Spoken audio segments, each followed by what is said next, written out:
మనతో అయితే Congress fire brand అని చెప్పుకోవచ్చు. కాంగ్రెస్ లో చాలా యాక్టివ్ ఉంటారు. చరణ్ కౌశిక్ యాదవ్ గారు అయితే ఉన్నారు. అండ్ ప్రజెంట్ ఇప్పుడు చూసుకున్నట్టయితే బీఆర్ఎస్ సిట్ విచారణకి కంటిన్యూగా వెళ్తున్నారు. ఒక పక్క ఇది సిరీస్ లాగా అంటున్నారు. చాలా ఆరోపణలు వస్తున్నాయి. ఇది డైవర్షన్ పాలిటిక్స్ అనేది కూడా పదే పదే బీఆర్ఎస్ శ్రేణులు చెప్పుకుంటూ వస్తున్నారు. సో ఇదే అంశం మీద అయితే కౌశిక్ గారిని అయితే అడిగి తెలుసుకుందాం. అలా నమస్తే. చెప్పండి, ఇదంతా డైవర్షన్ పాలిటిక్స్ అని చెప్తున్నారు, మీరేమంటారు? డైవర్షన్ చేయాల్సిన కర్మ కాంగ్రెస్ పార్టీ లేదు. డైవర్షన్ చేసుకుంటుంది మీరు. మున్సిపల్ ఎలక్షన్ లో బీఆర్ఎస్ పార్టీ పరిస్థితి బాగాలేదు. దాన్ని డైవర్ట్ చేయడం కోసం ఉద్యమ నాయకుడని, అదే కాకుండా తెలంగాణ స్వతంత్ర సమరయోధుడని కేసీఆర్ గారు అరెస్ట్ చేసి అగ్నిగుండం అయితే బెదిరిస్తున్నారు. మీరు బెదిరిస్తే మేము భయపడడానికి కాంగ్రెస్ పార్టీ సిద్ధంగా లేదు. ప్రతిపక్షంలో ఉన్నప్పుడే కాంగ్రెస్ పార్టీ రేవంత్ రెడ్డి గారు భయపడలేదు. అధికార పార్టీలో ఉండి కాంగ్రెస్ పార్టీ భయపడతా? మీ కవింపు చర్యలకు తెలంగాణ రాష్ట్రంలో ఎవరు భయపడే వాళ్ళు లేరు. చట్టం అనేది అందరికి ఒకే విధంగా ఉంటుంది. అది ఉద్యమ నాయకుడైనా, కేసీఆర్ గారైనా, మీకైనా, నాకైనా తెలంగాణ రాష్ట్రంలో అంబేద్కర్ రాజ్యాంగం మాత్రం అమలు అవుతుంది తప్ప ఆనాడు ఫామ్ హౌస్లో కూర్చొని, అదే కాక ప్రగతి భవన్లో కూర్చొని నిర్బంధాలతో కూడిన తెలంగాణ రాష్ట్రంలో అమలు కావట్లేదు. ఖచ్చితంగా చట్టం అనేది అందరికి ఒకే విధంగా ఉండాలని కోరుకుంటాం. దాన్ని ఇంప్లిమెంట్ చేసే ప్రయత్నం కూడా అదే విధంగా ఉంటుంది. కేటీఆర్ గారు ఏమంటున్నారు అంటే పదే పదే ఇది లొట్టపీస్ కేసు అనేది చెప్తున్నారు. మొన్న సిట్ విచారణకి వెళ్ళినప్పుడు ఏం విచారణ ఇచ్చారో అసలు అర్థం పర్థం లేని విచారణ చేస్తున్నారు అనేసి పదే పదే హరీష్ రావు కావచ్చు, కేటీఆర్ గారు చెప్తున్నారు. ఏం చెప్తారు? ఇక మీకు ఏదైనా అంతే కదా. బీఆర్ఎస్ పార్టీ చేస్తే కరెక్టు. కాళేశ్వరంలో టెండర్లు కావచ్చు, సింగరేణిలో టెండర్లు కావచ్చు, వాళ్ళు ఇస్తే కరెక్టు, వాళ్ళు ఎక్సెస్ ఇస్తే కరెక్టు. కాంగ్రెస్ ప్రభుత్వం టెండర్లు యాజ్ పర్ ప్రాసెస్ ప్రకారం ఇస్తే తప్పు. ఫోన్ ట్యాప్ మీరు చేస్తే కరెక్టు, దాన్ని విచారిస్తే కాంగ్రెస్ పార్టీ తప్పు. మీరు అవినీతి చేస్తే కరెక్టు, అవినీతి ప్రశ్నిస్తే కాంగ్రెస్ పార్టీ తప్పు చేసిందని. ఇక ప్రతి సీటు మీరు వేస్తే కరెక్టు, వేరే వాళ్ళు చేస్తే. మీరు ఆయనలో 9 సీట్లు వేసినా ఏమైనా ఆ సీట్లన్నీ ఒకటన్నా తెలిసిరా? కనీసం తలకాయ ఎక్కడ పెట్టుకోవాలో అర్థం కాక ఏది పడుతుంది మాట్లాడితే ఎట్లండి? రోజు మీడియాని నమ్ముకొని, యూట్యూబ్ నమ్ముకొని, శాటిలైట్ ఛానల్ నమ్ముకొని మీ ఇష్టం వచ్చిన మాట్లాడి తెలంగాణ పైశాచిక ఆనందం పొందితే ఎట్లా? మీ బీఆర్ఎస్ పార్టీ కనీసం 2 సంవత్సరాలు అధికారంలోకి వచ్చి ఆనాడు అధికార పక్షంలో కమిటీలు లేవు, ప్రతిపక్షంలో కూడా కమిటీలు ఉన్నాయి. మీ జిల్లా అధ్యక్షులు ఉన్నాయి, మీ కార్యవర్గాలు ఉన్నాయి. ఆ పార్టీ నిర్మాణం మీద దృష్టి పెట్టండి. కలగకుండా కవిత ప్రశ్నలు సమాధానం చెప్పండి. దోసుకున్న సొమ్ము దాచుకునే ప్రయత్నంలో భాగంగా మీ మధ్య పంపకాల్లో తేడాలు వచ్చి మీ కుటుంబం విడిపోయి దాన్ని మాకే ఆపాదించే ప్రయత్నం, ఏదైనా జరిగితే కాంగ్రెస్ పార్టీకి ఆపాదించే ప్రయత్నం, కేసులకు సంబంధించి సిట్ విచారణ చేసి దాన్ని కాంగ్రెస్ పార్టీకి ఆపాదించే ప్రయత్నం చేస్తే కాబట్టి చేసిన ఘోరాలు నేరాలు అన్నీ ఇన్ని కావు. ఖచ్చితంగా తెలంగాణ సమాజం గమనిస్తున్నారు. బీఆర్ఎస్ పార్టీ తెలంగాణ సంపదను దోసుకుని తప్ప తెలంగాణ చేసింది ఏమీ లేదని చాలా స్పష్టం. దానిలో భాగంగా విచారణ జరుగుతాం. ఇది ఫోన్ టాపింగ్ అంశం అన్నది పాత అంశం. ఇప్పుడు తెర ముందుకు ఎందుకు తెచ్చారంటే ఓన్లీ ఎలక్షన్స్ వస్తున్నాయి కాబట్టి ఈ తెర మీద తీసుకొచ్చారు అనేసి అంటున్నారు. ఇన్ కేసు ఇప్పుడు మొన్న హరీష్ రావు గారిని సిట్ విచారించింది, కేటీఆర్ గారిని విచారించింది, ఇప్పుడు నిన్న కేసీఆర్ గారిని విచారించింది. నెక్స్ట్ ఏం జరగవచ్చు అని మీరు అనుకుంటున్నారు? ఇప్పుడు సిట్టు తేలుస్తుంది. ఏదైనా ప్రకటించినా కూడా సిట్టే ప్రకటిస్తుంది. కాకపోతే విచారణ పోయిన వాళ్ళు బయటకు వచ్చి చెప్తున్న సమాచారం ఆధారంగా మాత్రమే మీకు ఎట్లా తెలుసో మాకు కూడా అదే తెలుస్తాయి. కాకపోతే ఇప్పటికే రాధాకిషన్ రావు గారు ఇచ్చిన వాంగ్మూలం ఆధారంగా కేటీఆర్ గారు విచారించారు. శ్రవణ్ రావు గారు ఇచ్చిన వాంగ్మూలం ఆధారంగా హరీష్ రావు గారిని విచారించారు. తర్వాత కేసీఆర్ గారిని, సంతోష్ రావు గారు అయిపోయారు. నెక్స్ట్ ఇంకెవరైనా కావచ్చు కదా. ఆ బాధ్యులు ఎవరైతే ఉండరో వాళ్ళ ఫోన్కి ఎవరైతే ట్యాపింగ్ అయిందో సమాచారం సేకరించే ప్రయత్నం, సాక్ష్యాలు సేకరించే ప్రయత్నంలో సిట్టు ముందుకు పోతాం. సిట్టు అధికారిని కూడా బెదిరించే ప్రయత్నం. సిట్టు అధికారికి అక్రమ ఆస్తులు కర్ణాటకలో ఆయన ఎంపీ పోటీ అయిపోతా ఉన్నా కాంగ్రెస్ పార్టీ నుంచి చెప్పి సజ్జనారు కూడా తాగేసే ప్రయత్నం బీఆర్ఎస్ పార్టీ శ్రేణి చేస్తున్నాయి. ఏమైనా అర్థం ఉందా? మీరు మాట్లాడే మాటల చేసిన తప్పులన్నీ మీరే చేసి ఆడోళ్ళ మొగోళ్ళ ఫోన్లు ట్యాపింగ్ చేసి ఆ ఫోన్లు సంభాషణని మీరు పైశాచిక ఆనందం పొందింది మీరు, బెదిరించి డబ్బులు వసూలు చేసింది మీరు, ఎలక్షన్ బాండ్లు తీసుకుంది మీరు, తెలంగాణ ప్రజాస్వామ్యం లేకుండా చేసింది మీరు. కాబట్టి బీఆర్ఎస్ పార్టీ ఎంత తక్కువ మాట్లాడితే అంత మంచిది. ఇది కాంగ్రెస్ అధికారంలోకి వచ్చి చాలా 2 సంవత్సరాలు అవుతుంది. చాలా కుంభకోణాలు చేస్తున్నారు కాబట్టి ఎస్పెషల్లీ బొగ్గు గనులు కూడా చాలా కుంభకోణాలు చేస్తున్నారు. ఇవన్నీ ఆరోపణలు చేయడం వల్లనే ఈ అంశం అనేది ముందుకు తీసుకొచ్చారనేసి కూడా ప్రచారం చేస్తున్నారు. ఇప్పుడు సింగరేణిలో అవినీతి చేసింది ఎవరు? సుజన్ రెడ్డి కాంట్రాక్ట్ ఇచ్చింది ఎవరు? ఆయనకి ఎక్సైజ్ టెండర్లు ఇచ్చింది ఎవరు? హరీష్ రావు గారు కాదా? కాళేశ్వరంలో 7వ ప్యాకేజ్ ఇచ్చింది మేము కాదు కదా.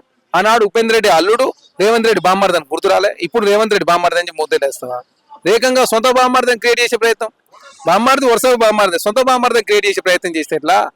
కాబట్టి బీఆర్ఎస్ పార్టీ ఏంటంటే కాంగ్రెస్ ప్రభుత్వం వచ్చిన తర్వాత సింగరేణిలో 4 టెండర్లు వస్తే 4 బీఆర్ఎస్ పార్టీ ఆయనలో పనిచేసిన వాళ్ళకి వచ్చినాయి. అది కూడా ఎవరైతే యాజ్ పర్ టెండర్ ప్రకారం ఎక్సెస్ వేయకుండా ఎవరైతే నామ్స్ ఫాలో అవుతారో వాళ్ళకి మాత్రం టెండర్లు వచ్చినాయి. దాన్ని ఏంటంటే రాజకీయం చేయాలా? వీళ్ళ చేతిలో మీడియా ఉంది, వాళ్ళ చేతిలో నోటికి ఏదో వస్తుంది మాట్లాడే ప్రయత్నం బీఆర్ఎస్ పార్టీ చేస్తుంది. తెలంగాణ రాష్ట్రంలో ప్రజాప్రభుత్వంలో అవినీతి తావులేదు. అదే కాకుండా అధికార దహాన్ని తీసుకునే ప్రయత్నం కాంగ్రెస్ ప్రభుత్వం చేయదు. అధికారం అనేది అందరికి ఒకే విధంగా ఉండాలని కాంగ్రెస్ ప్రభుత్వం భావిస్తుంది. దానిలో భాగంగా చట్టాన్ని గౌరవించే ప్రయత్నం కాంగ్రెస్ ప్రభుత్వం చేస్తుంది. రేవంత్ రెడ్డి గారు దావోస్కి వెళ్ళారు కదా, ఎలాంటి పెట్టుబడులు తెస్తే బాగుంటది, ఎలాంటి తెచ్చే ఛాన్స్ ఉంది అంటారు? అసలు దావోస్ కాదు. అసలు కేసీఆర్ గారు ఏమన్నా విదేశాలకు పోయినా దావోస్ కాదు. పక్క రాష్ట్రం కూడా పోయి పెట్టుబడులు ఆకర్షించలే. తెలంగాణ రాష్ట్రమే కాదు, పక్క రాష్ట్రాలు కావచ్చు, పక్క దేశాలు కావచ్చు, దావోస్ కావచ్చు, తెలంగాణ గ్లోబల్ సమ్మిట్ ఏర్పాటు చేసి తెలంగాణ రాష్ట్రంలో పెట్టుబడులు ఆకర్షించే ప్రయత్నం చేసినాం. 20 సంవత్సరాల మాస్టర్ ప్లాన్ తో తెలంగాణ రాష్ట్రంలో కాంగ్రెస్ ప్రభుత్వం ముందుకు పోతా ఉంది. కనీసం మున్సిపాలిటీకి 50% మున్సిపల్ మాస్టర్ ప్లాన్లు లేవు కదా. మీరు ఏం చేసారు? 24 అర్బన్ అథారిటీ క్రియేట్ చేసినాం, ప్యూరు రేర్ అని చెప్పి క్రియేట్ చేసినాం, గ్లోబల్ సమ్మిట్ నిర్వహించినాం, దావోస్ ముఖ్యమంత్రి గారు 3 సార్లు పోయారు. ప్రభుత్వ రంగంతో ప్రైవేట్ రంగంలో ఉద్యోగాలు ఆకర్షించే ప్రయత్నం చేస్తా ఉన్నాం. Skill university, sports university, ITI plus, advance institutions, విద్యారంగానికి అత్యధిక నిధులు కేటాయించుకొని తెలంగాణ రాష్ట్రంలో కాంగ్రెస్ ప్రభుత్వం ముందుకు పోతా ఉంది. మీలాగా పారిపోయే ఉద్దేశం కాంగ్రెస్ ప్రభుత్వం లేదు. అంశం మీరే డిసైడ్ చేసుకుని అసెంబ్లీలో చర్చ చేద్దామంటే పారిపోతుంది బీఆర్ఎస్ పార్టీ. రాబోయే మున్సిపల్ ఎలక్షన్స్ ఎలా ఉండబోతాయి అంటారు మరి? ఖచ్చితంగా అత్యధిక మున్సిపల్ చైర్మన్లు, అదే కాకుండా మేయర్లు, డిప్యూటీ మేయర్లు, చైర్మన్లు, కౌన్సిలర్, కార్పొరేటర్ కాంగ్రెస్ పార్టీ గెలవబోతా ఉంది. సర్పంచ్ ఎలక్షన్ల కన్నా భిన్నంగా కూడా అత్యధికంగా కాంగ్రెస్ పార్టీ అత్యధిక స్థానాలు గెలవబోతా ఉంది. ఇప్పటికే సర్పంచ్ ఎన్నికల్లో 64% గెలిచినాం. ఎందుకంటే అక్కడ గుర్తులు లేవు, మా పార్టీ నుంచి ఎక్కువ మంది పోటీ చేసి ఓడిపోయారు. ఈసారి ఇంకా అత్యధికంగా సర్పంచ్లు కావచ్చు గెలుపును స్ఫూర్తిగా తీసుకొని మున్సిపాలిటీలో అత్యధిక కార్పొరేటర్లు, కౌన్సిలర్లు, మేయర్లు, డిప్యూటీ మేయర్లు, కౌన్సిలర్, అదేవిధంగా చైర్మన్లు, వైస్ చైర్మన్ గెలిచే ప్రయత్నంలో కాంగ్రెస్ ప్రభుత్వం ముందుంటుంది. ఇంకోటి, గత ప్రభుత్వం ఓడిపోవడానికి మెయిన్ రీజన్ జాబ్ క్యాలెండర్. ఇప్పుడు ఈ ప్రభుత్వం వచ్చింది కదా, జాబ్ క్యాలెండర్ ఎక్కడ అనేసి కూడా కొంత దగ్గర నిరసన కూడా చేయడం జరుగుతుంది. ఏమంటారు? ఆల్రెడీ జాబ్ క్యాలెండర్ సంబంధించి మేము ఆల్రెడీ ప్రకటించాం, కాకపోతే ఇంప్లిమెంట్ అయ్యేది కావట్లేదు. ఎందుకు కావట్లేదు? గ్రూప్ 3, గ్రూప్ 4 అయిన తర్వాత అది ఇంప్లిమెంట్ జరుగుతుంది. దాన్ని భూతగలు చూపించే ప్రయత్నం బీఆర్ఎస్ పార్టీ చేస్తాం. కాబట్టి నీతో సమాజం నమ్మదు. 13 పేపర్లు లీక్ అయినప్పుడు మీ గురించి ఒక్క మాట కూడా కేటీఆర్ గారు మాట్లాడలే, బీఆర్ఎస్ పార్టీ నాయకులు మాట్లాడలే, పడుచుకున్న పాపాన పోలే, గ్రూప్ 1 నిర్వహించలే. కాంగ్రెస్ ప్రభుత్వం ప్రజాప్రభుత్వంలో ఒక లేట్ అవుతుండొచ్చు కాక, ఆ లేట్ అయ్యే అంశం కూడా మీకోసం మాత్రమే.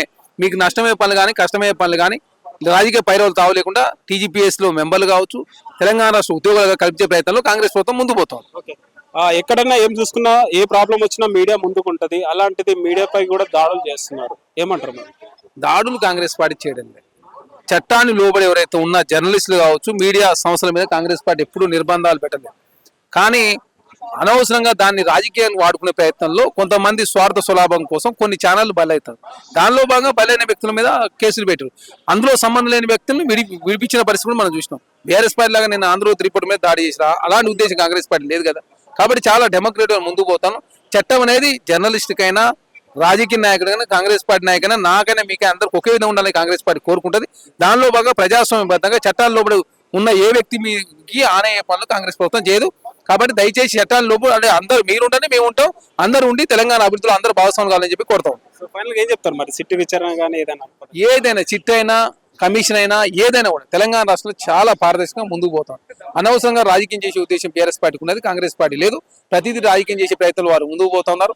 60,000 కోట్ల రూపాయలు ఇరిగేషన్ ప్రాజెక్టులనే కమిషన్ తీసుకున్నారు. 2 లక్షల కోట్ల రూపాయలు ఇరిగేషన్ మీద ఖర్చు పెట్టారు. 70,000 కోట్ల తెలంగాణ అప్పు 7 లక్షల కోట్లు అయింది.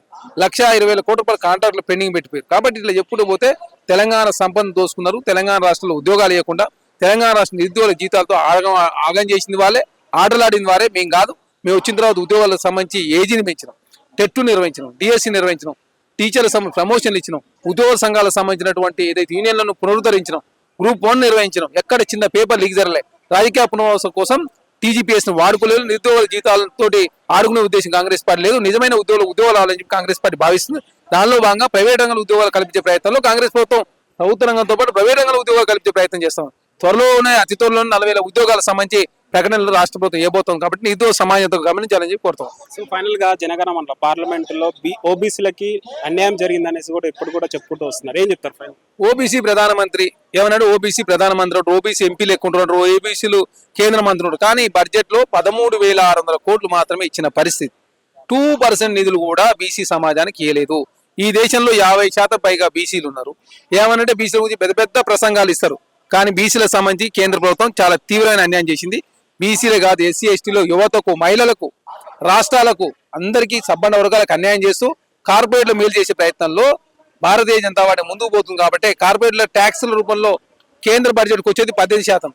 కానీ ఉద్యోగులు కావచ్చు, మాలాంటి వాళ్ళు ట్యాక్స్ కట్టేది 21% ఉంది. అంటే సాధారణ మధ్యతరగతి ప్రజల మీద అత్యధికంగా ట్యాక్సులు మోపే ప్రయత్నంలో భారతీయ జనతా పార్టీ ముందుకు పోతా ఉంది. సామాన్యుల కోసం భారతీయ జనతా పార్టీ కేంద్ర ప్రభుత్వం పనిచేయడం లేదు. ఓన్లీ ఉన్నత వర్గాల కోసం, పెట్టుబడిదారుల కోసం పనిచేసే ప్రయత్నం భారతీయ జనతా పార్టీ చేస్తా ఉంది. కాబట్టి నరేంద్ర మోడీ ప్రభుత్వాన్ని బుద్ధి చెప్తే తప్ప ఈ సమస్య పరిష్కారం లభించదు.